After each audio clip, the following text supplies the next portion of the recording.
Hello and welcome to Retro 500, where I take a look at a retro game in 500 words. Give or take 10%. Let's go. Ooh.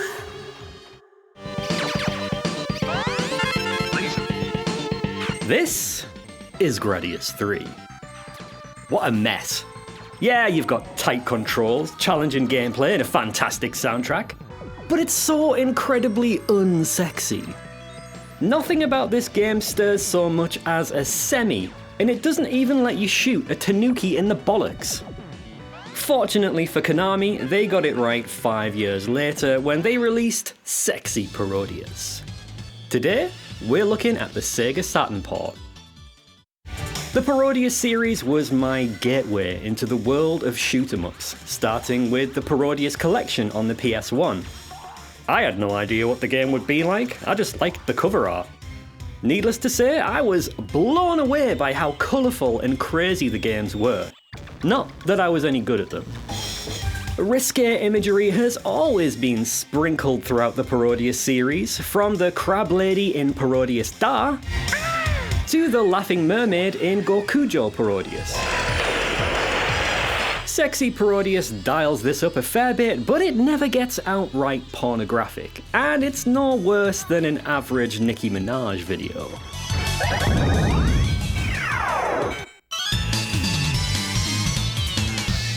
From what I can gather, the game's plot revolves around Parodius regulars Tatsuke and Pentaru on a quest to get rich through an odd job business. Unlike earlier Parodius games, which play out as one continuous segment, stages are presented as standalone missions involving things such as collecting a certain number of coins or undressing a certain number of women. Sexy! Adding to the replayability, alternate stages are accessible depending on your success in certain missions. In one of many Konami self-nods, one stage is Dracula's Castle. Castlevania jingle included.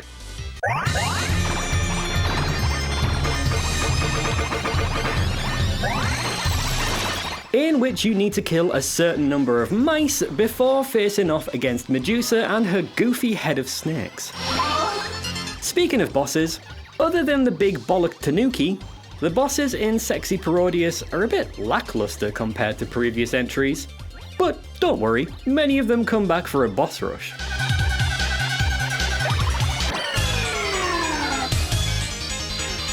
The vibrant, detailed and well-animated backgrounds in the Parodius series have always impressed me, and this has also been cranked up to 11 here.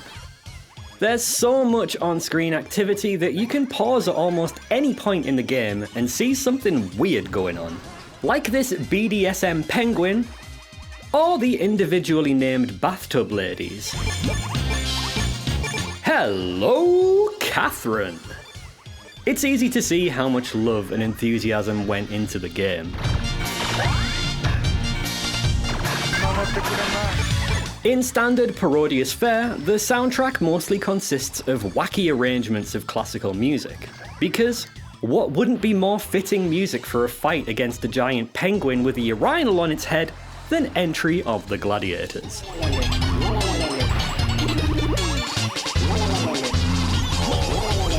There's a good and bad ending depending on whether you beat the last stage within the very tight time limit. Fail and Tatsuke will nick off with all the money while your team wallows in despair. Succeed, and he takes a cheeky death. And your team celebrate over his grave. Even if you're not into shoot-em-ups, this game comes highly recommended. Thanks to the automatic power-up mode, which starts you off exactly where you died, and infinite continues, the game is beatable by almost anyone. I only wish it came out in the West so my younger self could have been corrupted just a little bit more.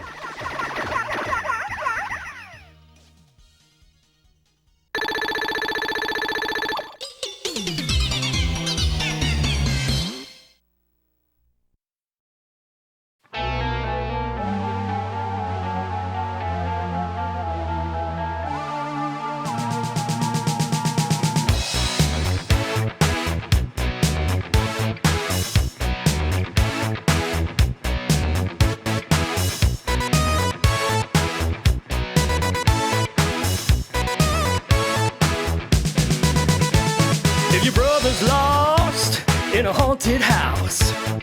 Who you gonna call? A schoolgirl! When the mansion's cursed and there's no escape, who you gonna call? A schoolgirl!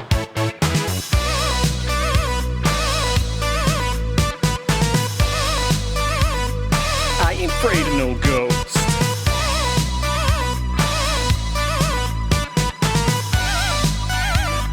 I ain't afraid of no ghost. Hello and welcome to Retro 500, where I take a look at a retro game in 500 words. Give or take 10%. Let's go.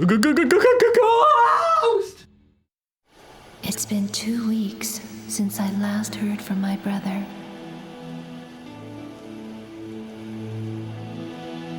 But he left a note that led me to this place. How far would you go to save a family member?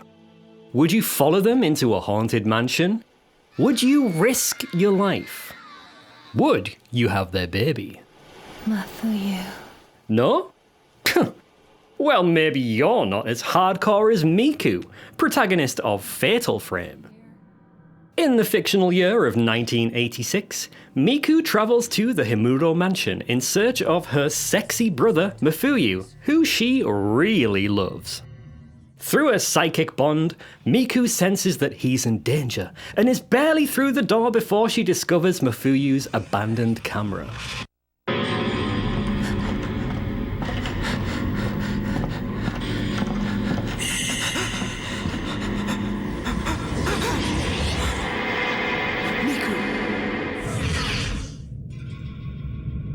Did something happen to my brother? Nah, he's probably fine. This mysterious device, known as the Camera Obscura, allows the user to combat ghosts and is what sets Fatal Frame apart from other Resident Evil clones. Using the camera puts the player into viewfinder mode, enabling you to track and target a ghost whilst also heightening the tension as the view of your surroundings is reduced. This is especially dangerous in battles against more than one ghost, as if you're unlucky enough, the game can spawn a random ghost to fight alongside a scripted one. Battling ghosts earns you spirit points, which are used to upgrade the Camera Obscura's performance. If you put some mild effort into this, you can have a fully upgraded camera in a snap. The camera does require ammo, or film, but the game doesn't screw you over in this regard. More powerful film is limited, but you can restock basic film at every save point. That's because the camera isn't just used for battles.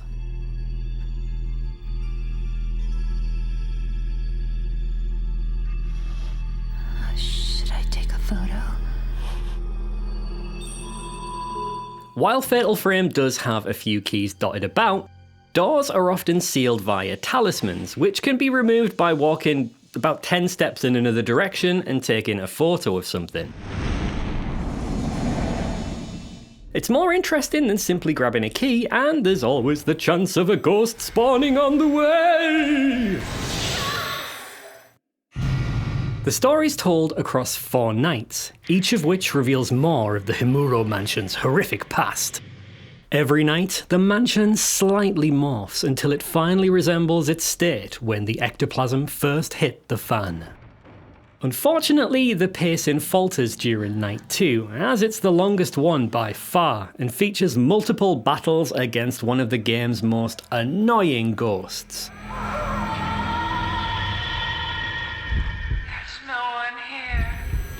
This night should have been split in half, but once it's over, the pacing picks up fast.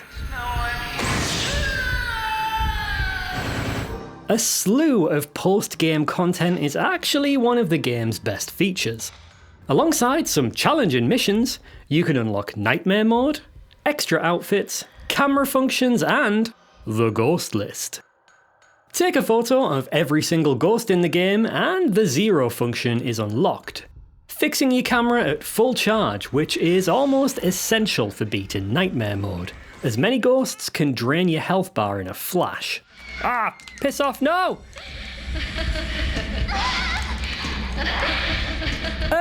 No, thank you. Oh shit, I didn't mean to do that. I did a full-on reset.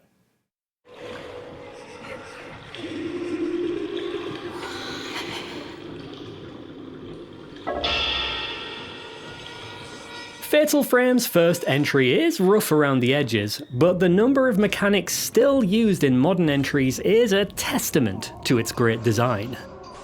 Nowadays, the series has developed into an unintentional parody of itself, with more focus on bouncing breasts and scantily clad underage girls. But that shouldn't detract from the strong start the series had. If you've never played it, the game still holds up. It may take a few minutes to adjust to the controls, but you'll be in for a very spooky treat.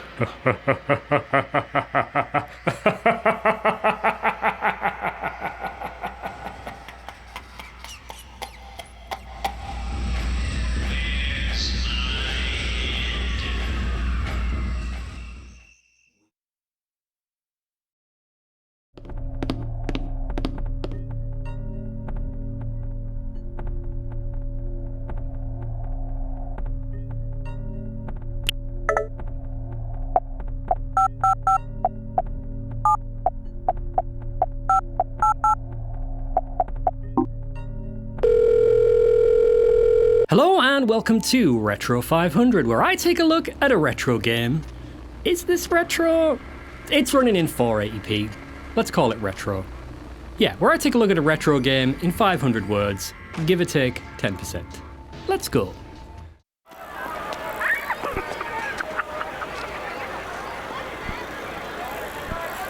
love my daddy.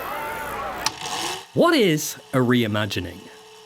According to the Oxford English Dictionary, it means to imagine again, specifically to reinterpret an event, a work of art, etc., imaginatively.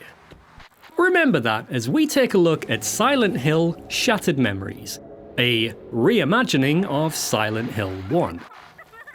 Right away, the startup screen boasts that it will psychologically profile you as you play, and your actions can affect the game and the ending you get. This is Shattered Memories' main gimmick. Let's just ignore the fact that Silent Hill 2 did a strikingly similar thing 8 years earlier.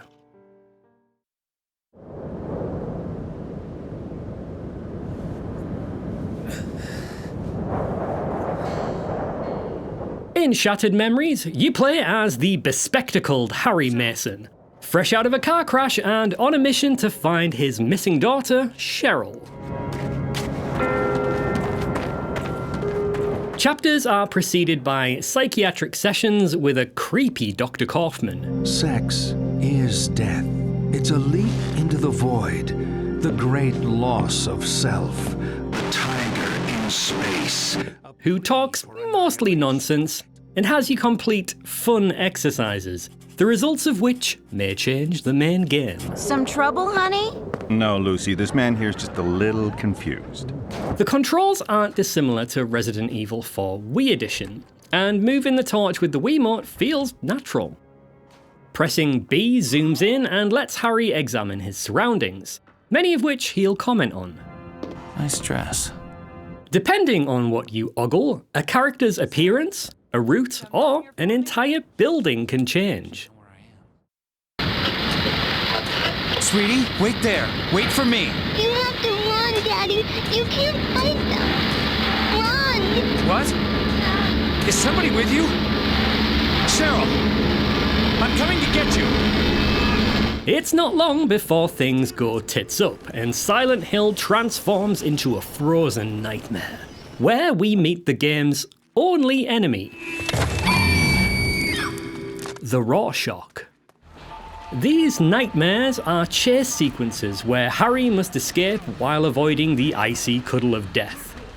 As this is a Wii game, the only way to shake off one of these bastards is to waggle like an idiot, which is as reliable as you'd expect.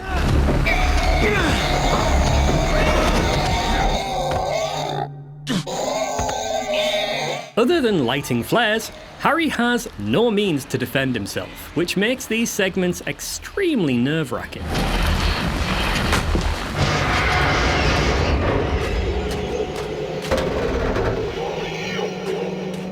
Once you escape and the world returns to normal, it becomes clear that you are totally safe outside of these scripted nightmare events, which removes all tension from the exploration segments. Conversely, the nightmare environments are some of the most visually stunning, but can't really be explored as you're usually pegging it. Having a less clear divide between the two would really help sustain that dread.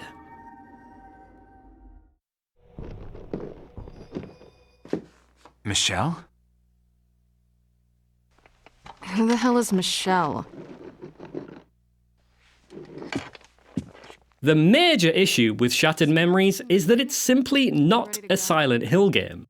Western developers seem to hate the cult aspect, but it's fundamental to the series, reimagining or not. In Silent Hill 1, the entire reason for Cheryl's existence is due to the cult's actions with Alessa and the town's spiritual power. Removing this is like reimagining Star Wars without the Force. Other than the names of the town and characters, there's no connection to Silent Hill whatsoever. Are you okay? Speaking of characters, the game tosses them at you like a pantomime dame. It's hard to feel like you're lost in an abandoned town when there are so many people around.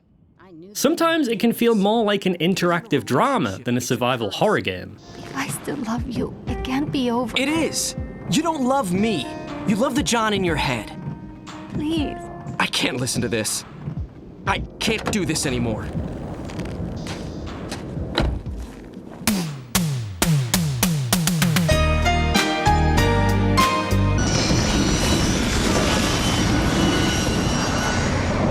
Silent Hill fanboyism aside, this is a surprisingly competent game with excellent graphics and an above average story. The chase segments are genuinely terrifying, plus there is decent replay value due to the way your actions influence the game. It wouldn't have sold as well without the Silent Hill connection, but perhaps it would have been a better experience for it.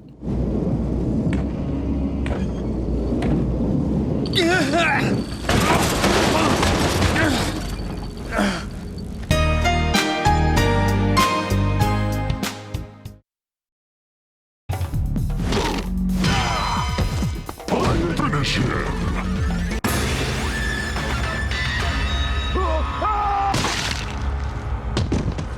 Ermac wins. Harakiri. Hello and welcome to Retro 500, where I take a look at a retro game in 500 words. Give or take 10%. Get over here! Keep away, mortal. I know you are after my totem. It is mine! What? What? I was never a fan of Mortal Kombat back in the day. Maybe it's because I wasted my pocket money renting Ultimate Mortal Kombat 3 for the Mega Drive, couldn't get past the first stage, and judged the entire series based on this awful port. We'll never know. Many years later, I was out hunting cheap PS2 games when I came across Mortal Kombat Deception. This cost me a grand total of 99p, and I think I definitely got my money's worth here.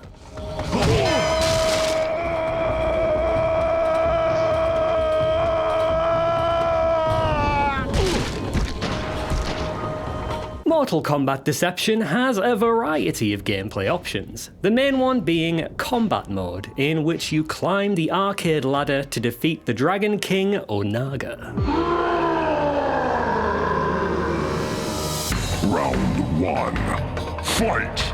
Almost all combatants can switch between one of 3 different fighting styles during a match, with some combos seamlessly linking them together. Ermac wins. Stages have multiple levels as well as interactive objects and death traps, which can end a match instantly.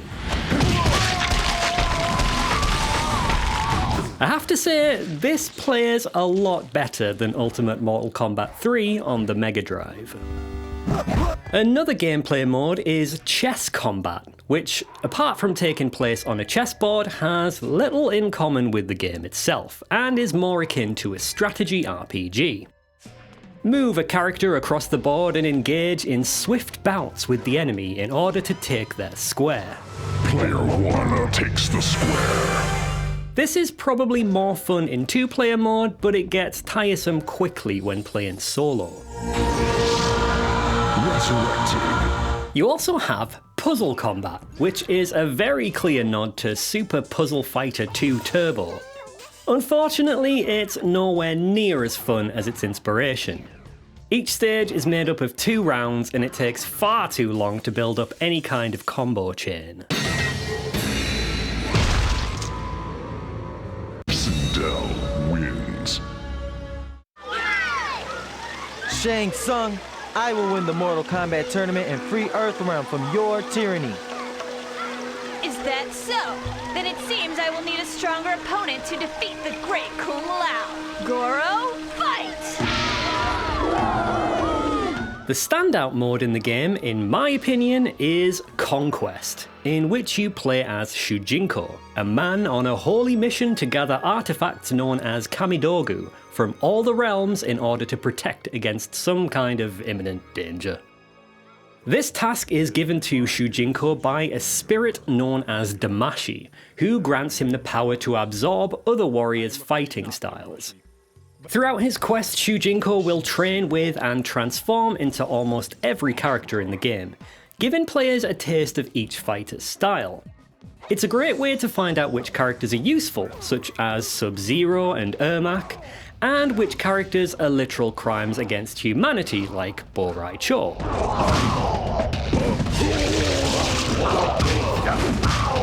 There are also treasure chests and an insane amount of side missions across the realms, which reward you with coins and keys, all of which can be taken to the Crypt to unlock a plethora of extra content. This includes secret characters, costumes, soundtracks, production artwork, and behind-the-scenes videos. It really does go above and beyond. Get over here! Finish him!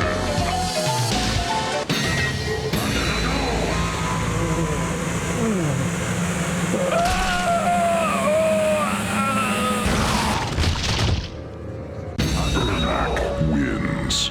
Fatality. Graphically and musically, it's no Tekken 5. But the game does run in 480p widescreen, something of a rarity for the PS2. While there are objectively better Mortal Kombat entries than Deception, the sheer amount of fun I had in Conquest mode, exploring the realms and training with all the characters, makes this my favourite entry in the series. Even at launch price, you're getting a lot of value, so for 99p, you sure can't go wrong. Assassins? They probably know we have been inquiring about the goings-on in that hut. I must leave this area as soon as possible, and recommend you do the same.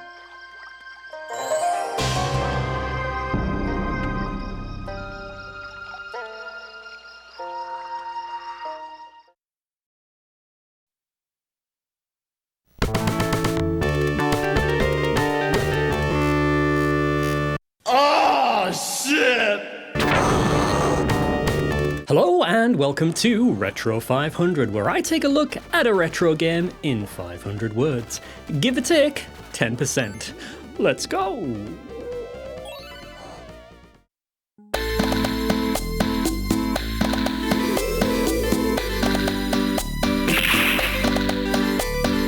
Sunset Riders was released to the arcades in 1991. The tongue-in-cheek, Wild West Contra-esque side-scrolling shooter was filled with colourful graphics, great music, digitised samples, and Konami brand difficulty. Marry me with my money. While most people prefer the arcade-accurate Super Nintendo conversion, for good reason, today I'd like to look at the objectively inferior port. The 1992 Sega Mega Drive version, which was scaled back so much that you'd be forgiven for thinking it was a spin-off rather than an actual port.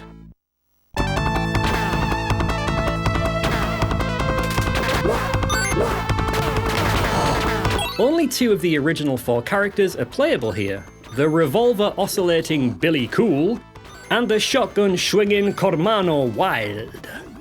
Take either one, or both in co-op, across a whopping 4 levels, each split into 2 stages. The first of which involves rescuing a captive damsel who, I think, says "thank you, nice boys." Thank you, nice boys. From this first stage alone, it's clear that the graphics have taken a hit, looking dark and dull compared to the arcade original and running at the Mega Drive's lower horizontal resolution.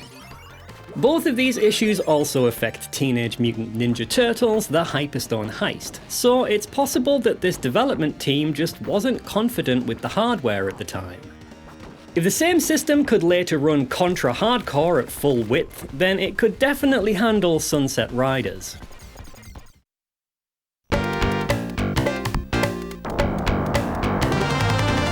After saving the maiden, our bounty hunting boys track down their mark and completely disregard the "or alive" section of the wanted poster. Sadly, only 4 of the bosses from the arcade made it to the Mega Drive, bringing none of their voice clips with them, opting instead for speech bubbles. I'm here to shoot people, not read, Konami.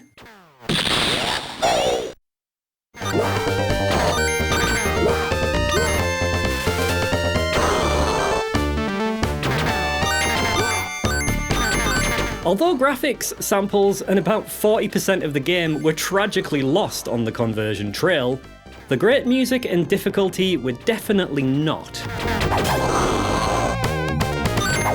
The game is as hard, if not a little more difficult, than the arcade version. I'd recommend setting the game to easy and jacking up your lives for the first few playthroughs. Konami squeezed as much as they could into the levels on offer, with enemies relentlessly pursuing and firing at you, stage hazards such as stampedes, barrels, and boulders, all taking place across a decent mix of environments. If you collect a star and defeat the boss, you're granted access to a Mega Drive exclusive bonus stage in which you collect coins and 1-ups. It's not great, but you'll be needing those extra lives. The samples that did make it home sound shite. However, the music itself is faithful to the arcade thanks to the FM synth, which, to me, sounds better than the Super Nintendo version.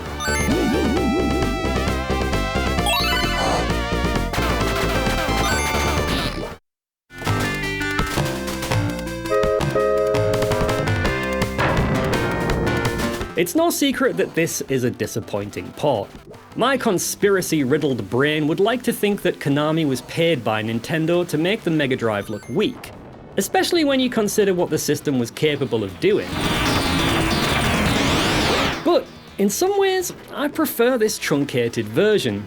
It's short, but intense, like a spicy chipolata sausage, and I can finish it while I'm on my lunch break. I can't recommend it over any other version of the game, but if you're stranded in 1992 with a Mega Drive and need the tender touch of a cowboy, this port will definitely scratch that itch.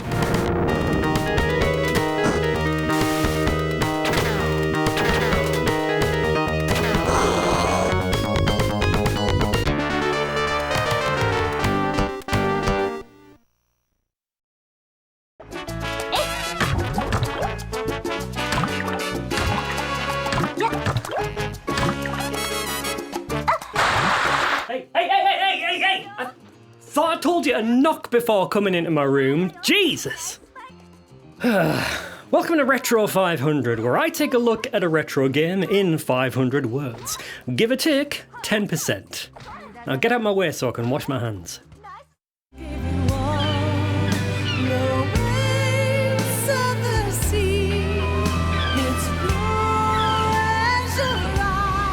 Zach, what's that?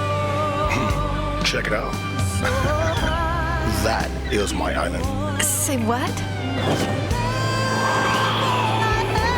Dead or Alive Xtreme Beach Volleyball was created by Team Ninja, a development team within Tecmo, in response to fan requests that there be a volleyball minigame added to Dead or Alive 2, much like Tekken 3's Tekken Ball mode.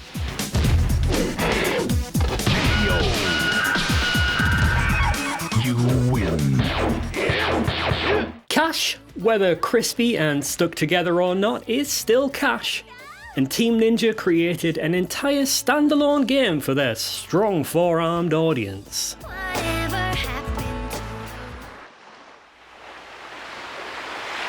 The game takes place on Zack Island, bought by the Dead or Alive regular of the same name, after hitting the jackpot with his winnings from the third game.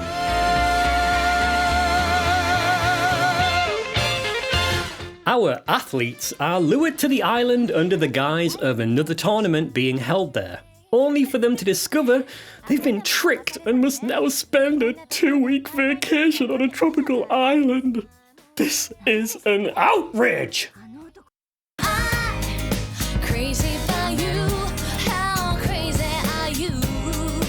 The main focus, of course, is on volleyball, and you'd be surprised just how competent this is. The game defaults to a touch-sensitive setup for soft and hard ball handling, but I found this quite unreliable and uncomfortable. I recommend changing the scheme to digital so you can be sure you're only smacking balls as hard as is necessary. I know very little about volleyball, so I'm not sure how realistic Tecmo's titillating tribute is compared to the game's other aspects, but I can say that it's fun and addictive, reminding me of Sega's Virtua Tennis with its quick arcade-like gameplay. As the vacation progresses, opponents start to put up a real fight, leading to some volleys so intense that you might forget about the tits. For a few seconds anyway. All this action is set against a perfectly 2000s soundtrack featuring artists like Christina Aguilera, Spice Girls, and Bewitched. You're initially partnered with series newcomer Lisa, but you're free to buddy up with anyone else on the island, so long as they like you. This is where the game decides to become a platonic dating sim. Characters have their own likes and dislikes, and you'll need to send them appropriate gifts if you really want to be bezies. A character's tastes aren't as obvious as you'd think, and although the two-faced cow may thank you, you always learn the truth when the sun goes down.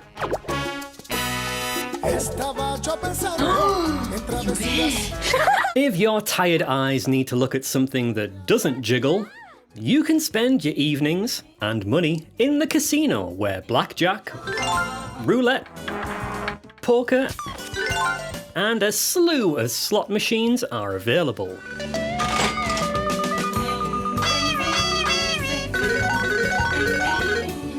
The house absolutely has the edge, but I still spent a long time here due to how simple, snappy, and addictive the casino games are. That, or I've got a problem.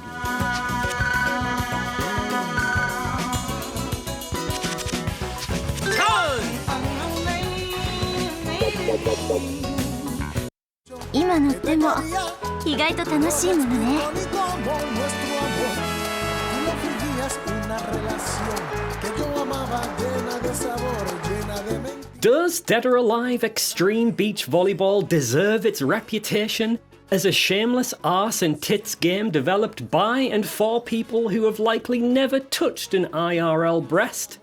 Yeah. Even though there's a solid and competent game underneath the soft and fleshy surface, it's a surface that, understandably, many people can't see past. They could have probably nippled this in the butt by adding some buff fellas in mankinis to balance things out, but I have the feeling Tecmo would have probably alienated even more gamers as a result. Regardless, as far as volleyball games go, this is possibly the best one on the Xbox.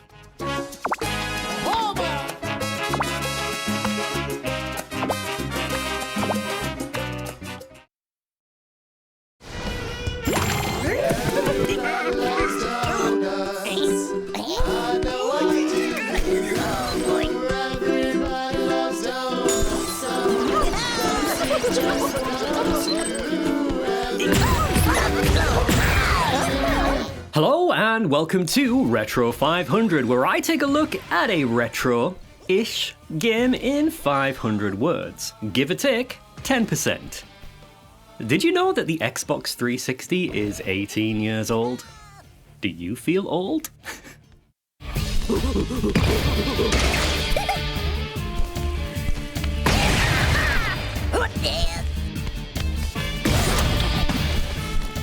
Do you like explosions?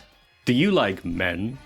Then let's hop on over to the Xbox Live Arcade and splash the Microsoft cash on Twisted Pixel's Splosion Man, released in the ancient year of 2009. In the not too distant future, next Sunday AD, big science made a life form that could explode infinitely. But then it broke out of a research lab to achieve the life it'd never have. He did a good job blowing up the place. Now he's gonna grab the scientists and blast them into space. Splosion Man is a 2.5D puzzle platformer whose titular combustible character has one ability: exploding. This acts as both an attack and a jump and can be performed up to 3 times in succession before a recharge is required. While the instant death traps throughout the stages always pose a threat, it's in this ashen state that Splosion Man is vulnerable to enemy attacks, such as turrets, taser drones, and lasers. New mechanics are frequently introduced as you progress, one of the most useful and fun being the explosive canisters, which, when detonated, propel Splosion Man much further than a regular blast. They're used to great effect for solving puzzles and escaping danger, resulting in some enjoyable explosive acrobatics.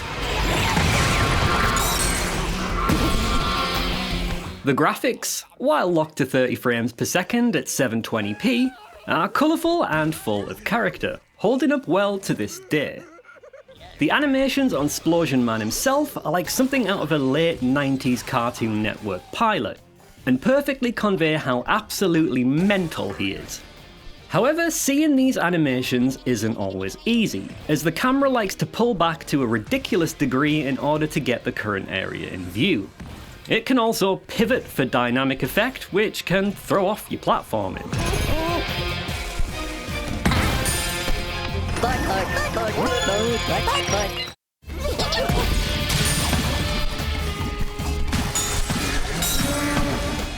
At the time Splosion Man was released, the Xbox Live Arcade imposed a 350MB size limit on its titles, and unfortunately, this resulted in the game suffering from a lack of visual variation.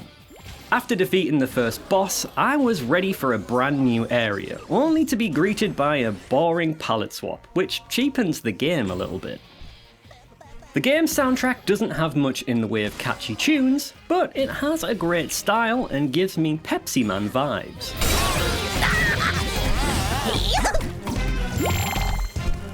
Whenever you explode, a layer of electric guitar fades in, which helps emphasize the action and prevent the music from becoming repetitive.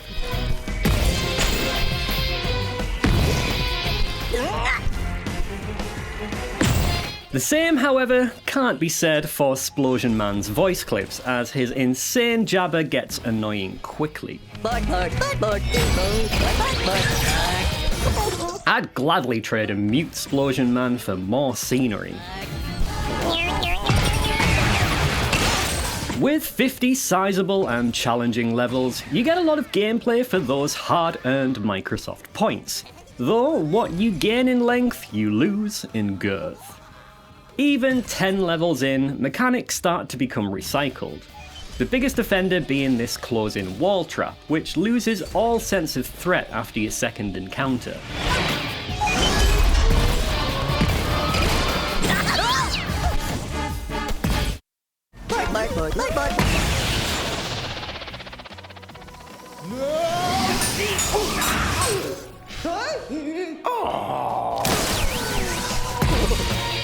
Despite its shortcomings, Splosion Man offers excellent value for money, holding up well some 14 years later, where it's still available to download for super duper modern consoles.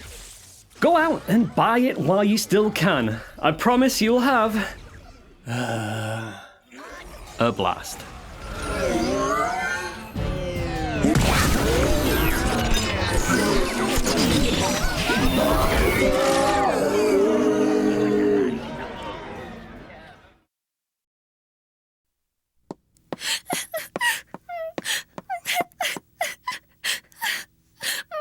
My dolly! Give it back! Hello and welcome to Retro 500, where I take a look at a retro game in 500 words. Give or take 10%. Please, make yourself comfortable. I found myself walking through a deep forest in a thick fog. How did I get here? I should have been home by now. Suddenly, I saw a bright light before me. It was the hotel.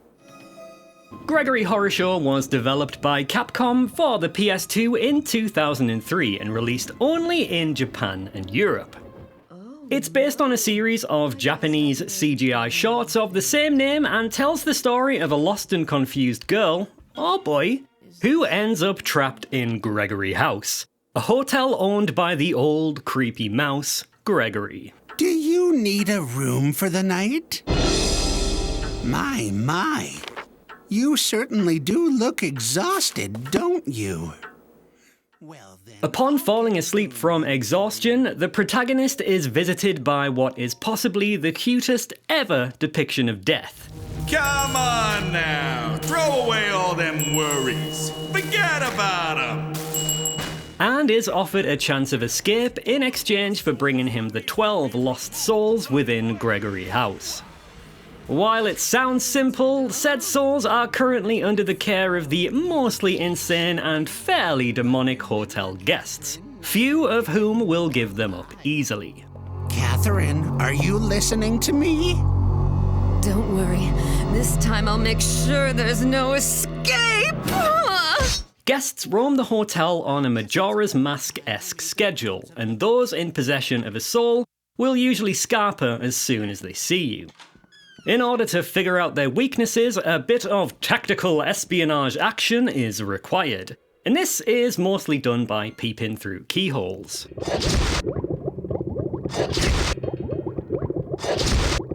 Sometimes the solution is simple, like waiting for the hypochondriac mummy papa to randomly cabbage out.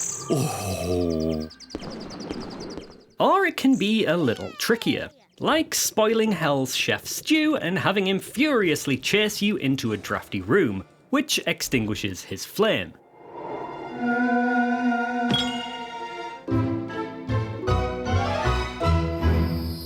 After nabbing a soul, you can either give it straight to death, or keep hold of it in order to stop the mental gauge, which is your health bar, from depleting as quickly.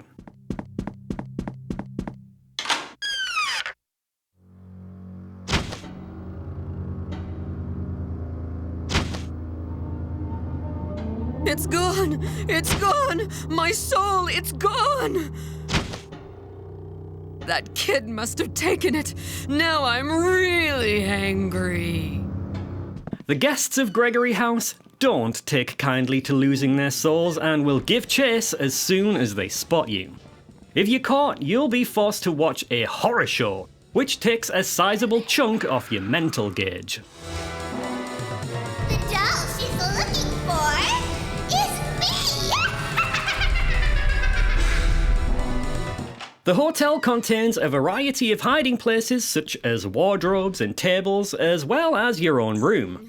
Most guests lose interest once you're hidden away, but some don't give up quite as easily.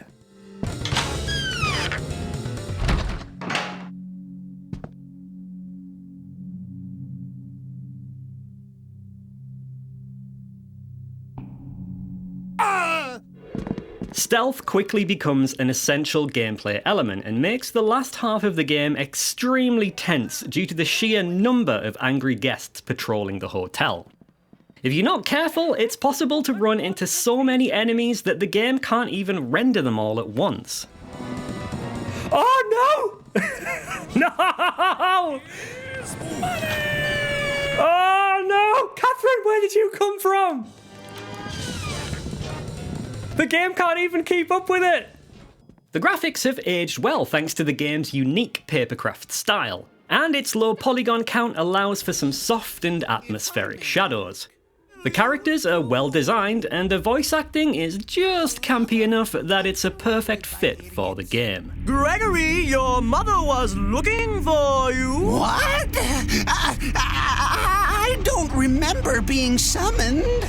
I also detect a hint of Resident Evil fan service, as coloured herbs serve as your primary recovery items, and I don't think it's an accident that the male and female protagonists bear a resemblance to Leon and Claire. Yeah.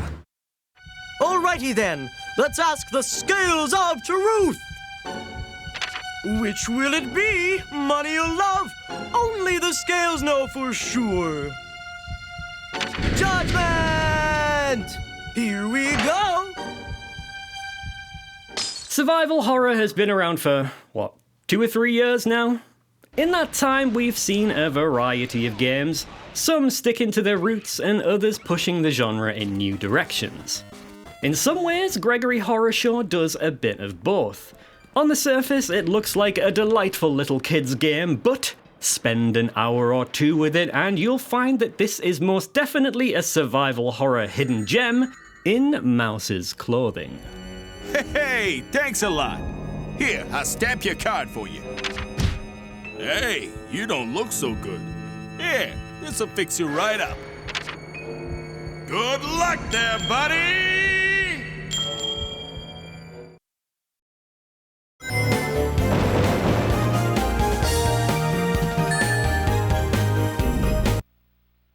Hello and welcome to Retro 500, where I take a look at a retro game in 500 words.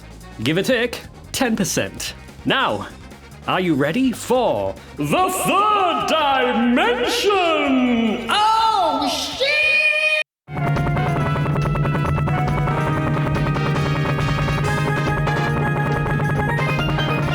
This is Sonic 3D. Well, it's Sonic in 3D, as seen in Sonic Jam on the Sega Saturn. This is what I imagined when I first read about the upcoming release of Sonic 3D Flicky's Island on the Sega Mega Drive. I swear down, this render blew my little nipples off back in the day. However, much like most of Earth's population, I was disappointed with Traveller's Tales' 1996 offering, which deviated far too much from Sonic's core gameplay. A few years later, I was surprised to learn that the game got an enhanced port on the Sega Saturn and PC.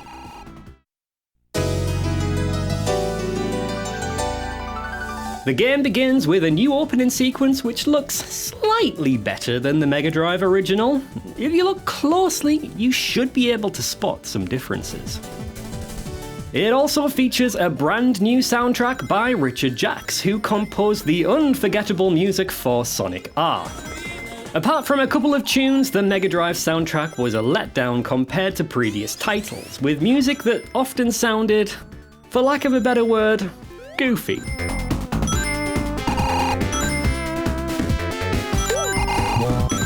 The new CD quality music is a massive improvement in almost all areas and helps the game feel a bit more next gen.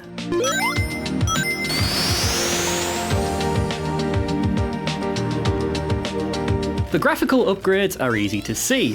While the zone layouts seem to be identical, the level of detail has dramatically increased, and the previously stale and lifeless environments are now filled with all sorts of fun flourishes, like this loose tile and a cheeky little mouse. Hello! The last big difference is found in the special stages, which go against the grain of Sonic 3D and are now rendered in actual 3D. Unfortunately, they're just polygonal versions of the Sonic 2 special stages with even less responsive controls and the addition of springs and speed boosters.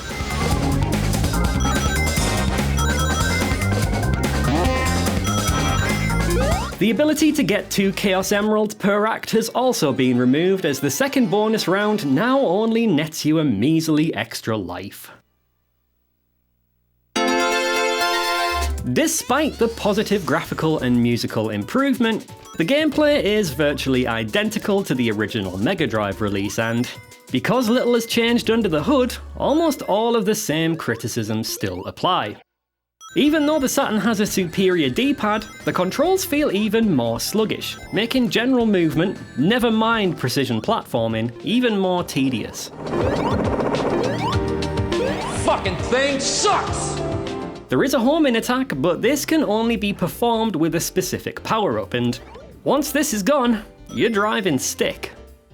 Considering that Sonic is quite keen on speed, the game doesn't half punish you for going fast, and the requirement to collect flickies in order to progress to the next area only further slows down the game's pace.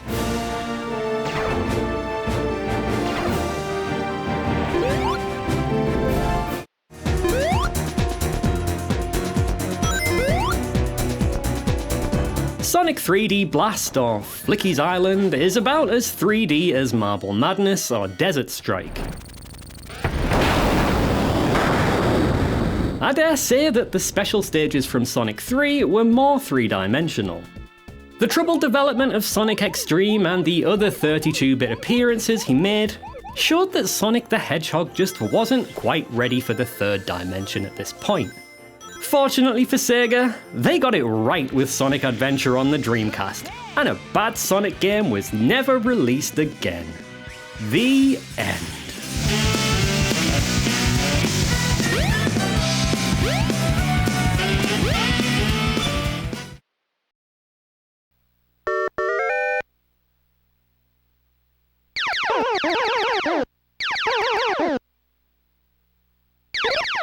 Good morning, and welcome to Retro 500, where I take a look at a retro game in 500 words. Give or take 10%. Let's go.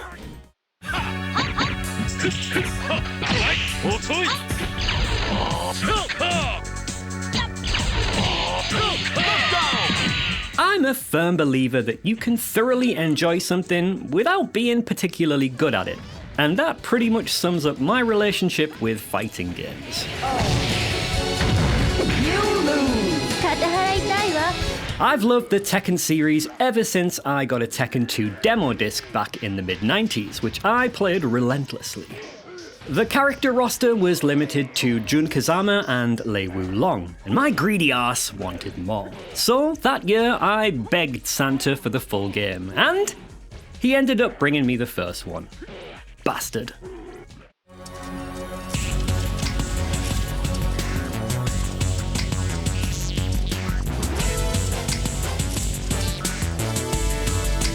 Wow!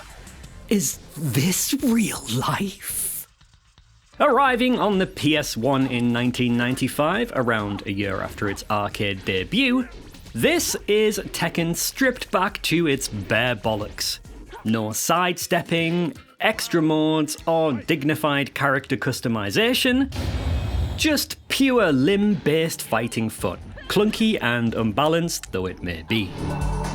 Tekken set itself apart from fighters of the Street and Virtua varieties with its limb-based control system, where each of the 4 face buttons corresponds to a character's limbs.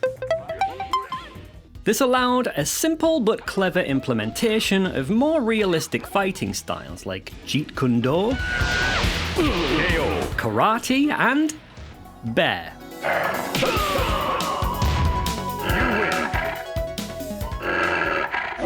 Where the game differs less from its arcade counterparts is in its difficulty. Tekken 1 is an accurate port of an arcade game that was designed to squeeze as much money out of its patrons as possible. And it couldn't give 2 shits that it's now running on a home console.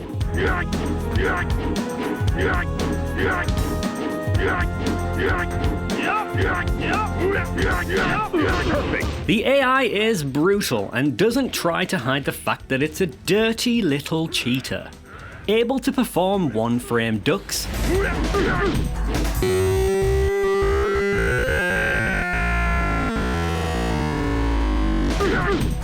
prioritize its moves over yours, and blatantly read your inputs.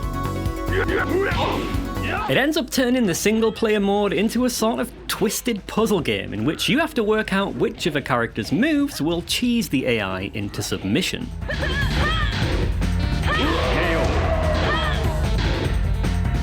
You win.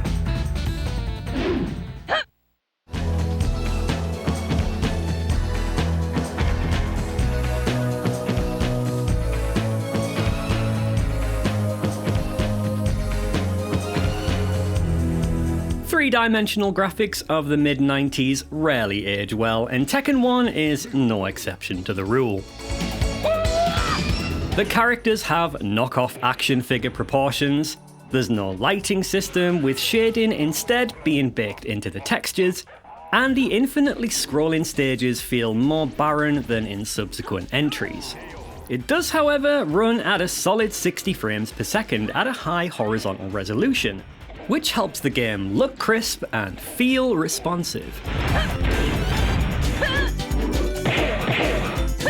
There's a special place in my heart for Tekken 1's soundtrack. While it pales in comparison to Tekken 3's music, it has that 90s Namco vibe that you can also hear in games like Ridge Racer, and was clearly good enough to be reused as themes for Tekken 2's unlockable characters.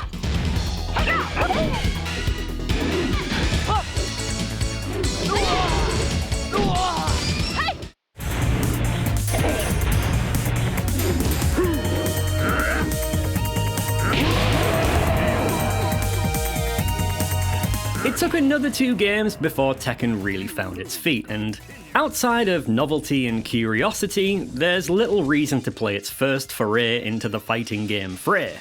It does illustrate just how far the series has come since 1994, whilst staying somewhat true to its roots. Many moves still exist, such as Kazuya's Phantom Demon Spiral Kick, which the AI still has trouble blocking to this day. It's a far cry from the level of fun we've come to expect from modern entries, but it's hardly worth lobbing off a cliff.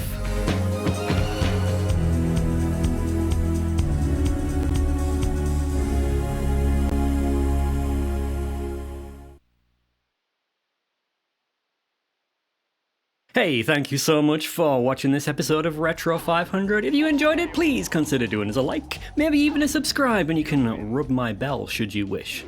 If there's anything that you feel I missed, please let me know down in the comments. But until next time, please take care of yourselves and goodbye.